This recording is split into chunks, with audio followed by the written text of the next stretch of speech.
when she was addressing a convocation recently.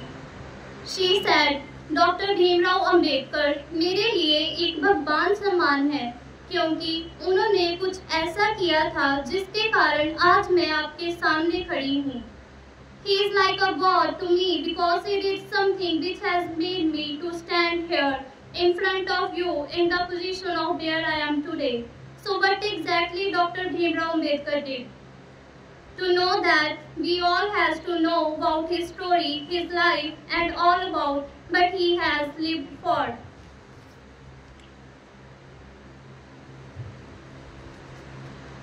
As a young boy, he was refused to sit outside of the classroom, and as a young boy, he was forced to sit outside of the classroom and could not touch the same pot as his classmates.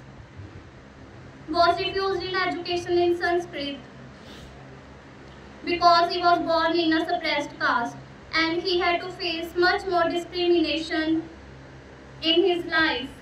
But these all did not deter him from his goals.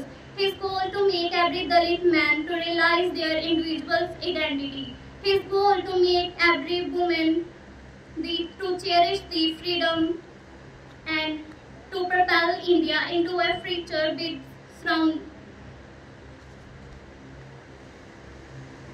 with granted social justice and equality. But it always inspired me about Dr. Bhimrao Ambedkar is his courage and determination. Despite all the hardships that he had to face in his life, he rose up from them with his determination. He answered his pressures with his education to become one of the best leaders that has ever seen. He was the boy who was forced to sit outside the classroom and with his slate and gunny bag. Years later, he became the man who walked into the Parliament Hall holding the greatest document of India, the Constitution of India.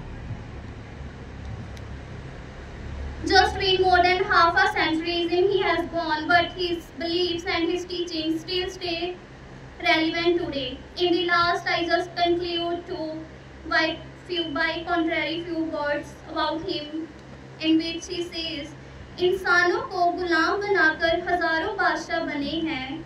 इंसानों को गुलाम बनाकर हजारों बादशाह बने हैं, लेकिन गुलामों को इंसान बनाकर सिर्फ एक ही बादशाह बने हैं. लेकिन गुलामों को इंसान बनाकर सिर्फ एक ही बादशाह बने हैं. जय भीम, जय भारत.